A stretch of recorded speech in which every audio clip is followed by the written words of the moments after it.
first of all, we want to connect Google Sheets to make.com. And the way that we do that is sending a signal. We want it so that anytime that we press something on Google Sheets, it sends a signal.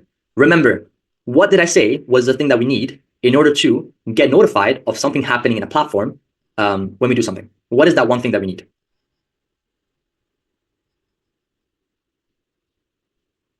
Yes, it's get, but it's a webhook, correct? Webhook. So a webhook is what we'll use to actually connect make.com to the Google Sheets, so that whenever we do something in Google Sheets, of course we press the button. So we're sending a signal telling it, look, I want you to generate content based on this button, right? Because I pressed it. We're using webhook. So first step is Google Sheets. Google Sheets here, and then you have all these different actions. There's a lot of actions you can do, but we want to use a watch changes, right?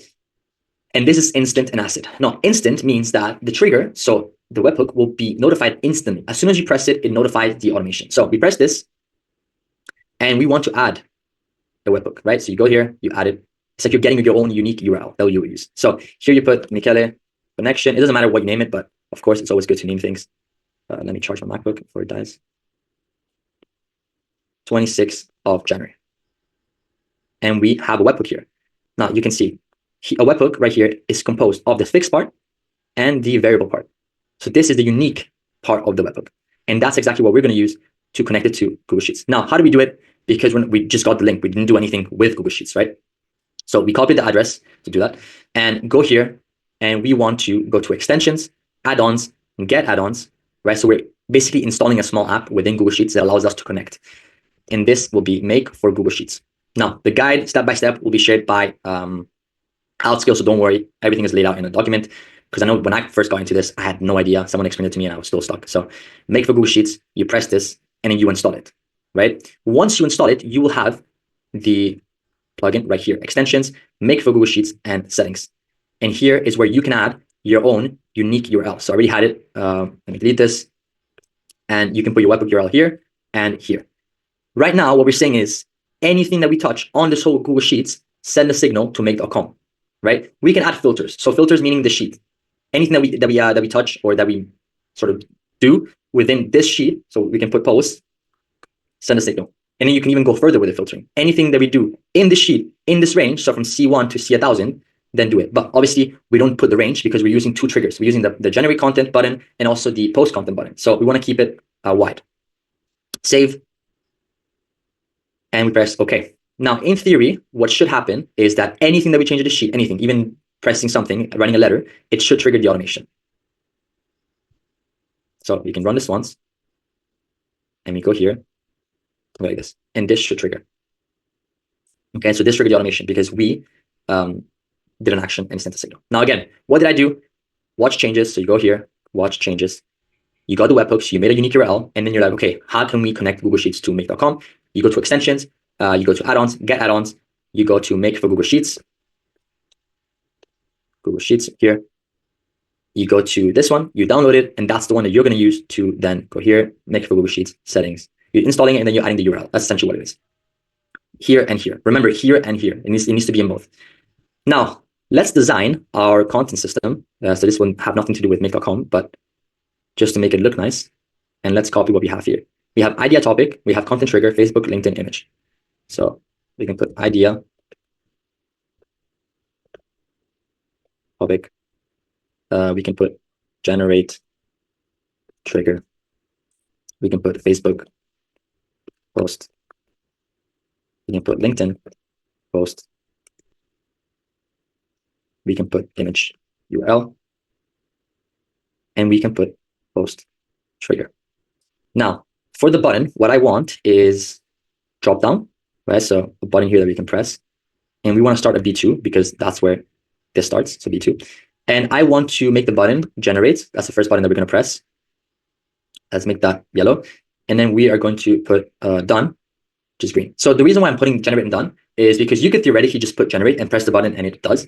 But I want to know that it finished. So then when he presses done, it's done, right? And I can repress the other button. So just to get an update on where things are going. Done, go here. And now we have the button that we can press. Post trigger, pretty much the same thing. You can go to insert, drop down. We put F2, again, because we want to start here, not here.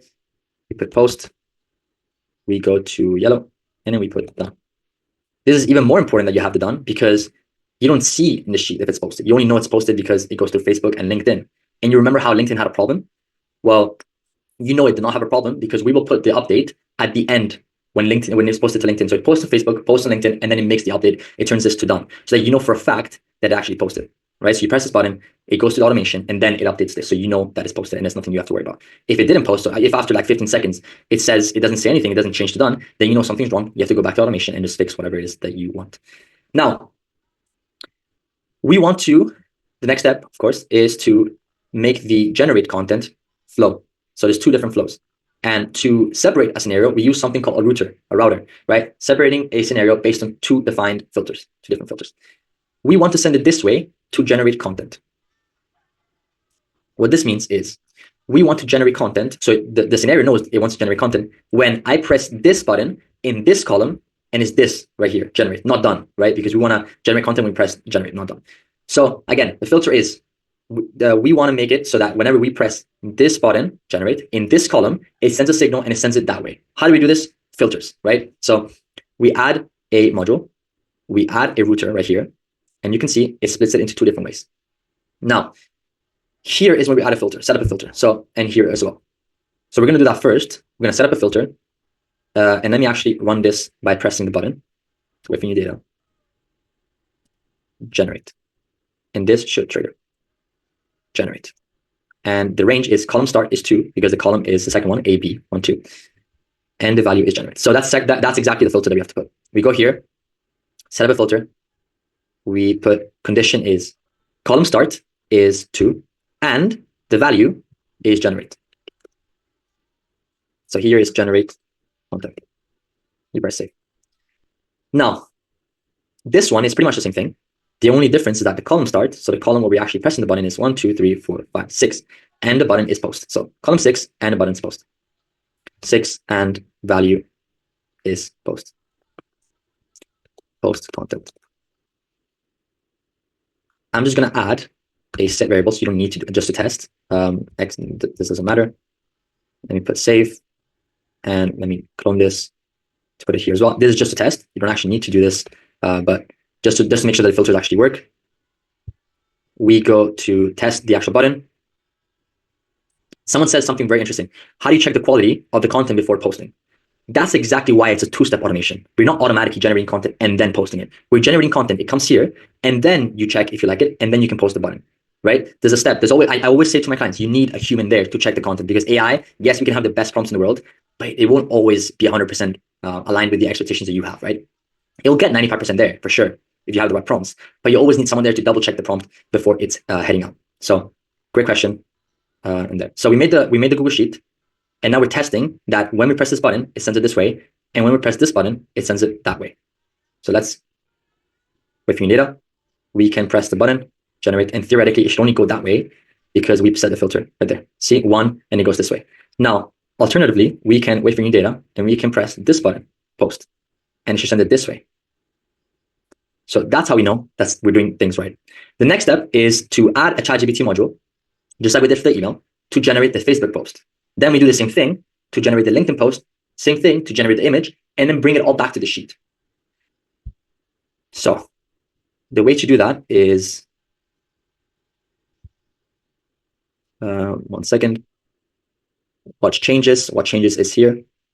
Changes. I encourage you guys to not do this while I'm doing this because it's probably the first time you guys have seen this. So much better to focus up and see, sort of have a guide, walk through of how to do things, because then they'll provide a documentation of how to do it and you can do it yourself. Let me press here. You can go OpenAI, create a chat completion. So same as before. Let me cancel this for a second. I can delete this. So we still have the filter. And this is going to be the one that we're going to use to generate the Facebook post. So here we are. We go to ChatGPT 4.0 because that's the best model for ChatGPT that generates content. Messages, system. Okay, I want to do something. I want to do something interesting here. You guys remember the system prompt and the user prompt. So what do you think goes on the system prompt? What sort of prompt would you give it? What would you say on the system prompt?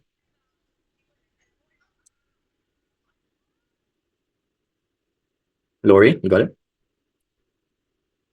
Yes. So you would say something along the lines of you are a social media, Facebook or Facebook content writer, Facebook content expert writer, whatever it is, because this is specifically for Facebook. So you are an expert Facebook content assistant.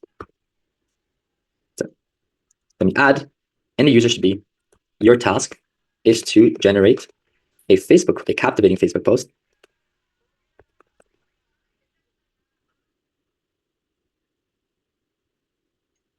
And we want to give it a few guidelines. So the first guideline is tone, right? What tone should I use? I'm going to use, your tone should be Spartan and no frills.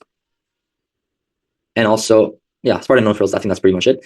And then you should not, or you should only include one emoji at the end, because ChatGPT has the tendency to put around 6 to 7 emojis per sentence. So we're going to tell it to only put one. And your only output should be the Facebook post. Now, remember for email how we received an email and then we mapped it, right? We mapped it against the actual prompt to respond to the email, to make the email body. That's exactly what we're going to do here. We're going to get the topic, right, which is in column A, and then use that to put it here. So row values, go A. You don't see it here because we haven't tested, there's nothing here. But this is the topic that we're going to use. Topic for content. Tokens, give it this, and we press save. And we can rename this Facebook post. Now, pretty much the same thing. We clone this. So 2 fingers, press this, clone this, because we need to do the same thing, but for LinkedIn. And the only thing that you have to change is the word LinkedIn and Facebook. So, and bear in mind, the prompts that I'm using here are very, very simple. This isn't typically what I would actually write for an actual system. It'll be a bit more, a bit more advanced sort of prompts. But in this case, we're going to use a simple one just to show you guys the use case. And here we have the LinkedIn post, and here. And we save. So now, what we've done so far is we made it so that whenever we press a certain button, so this button right here, it sends a signal this way. And whenever we do this, it sends a signal that way. Then when it sends a signal here, it takes a topic from column A, it then gives it to ChatGPT with a pre-written prompt. It generates a Facebook and a LinkedIn post. So let's actually test this. I'm going to write a topic here. I'm going to write a topic here. So let's say why Miami, Florida is the best place. Boom. And we're going to run this. We're going to press generate. It should send it here. It should make Facebook. It should make LinkedIn. And that's it. So go Facebook, select Miami. Where's that? There you go. And then we have the LinkedIn post right here. So someone asked, can we use custom GPTs to generate our own content? Yes, you can, but not in the way that you think.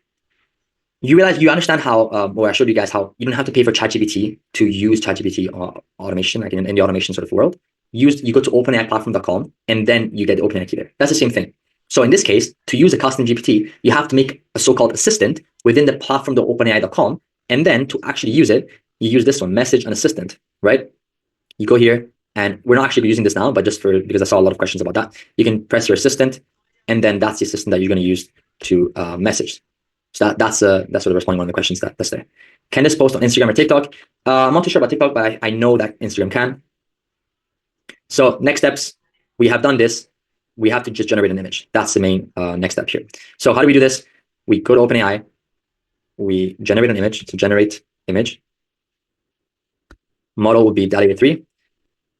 Your task is to generate an image about the following topic. And the topic here will be row values, right? Because this is the row values that we got. Why Miami, Florida is the best place. Save right here. And here we can rename this generate image.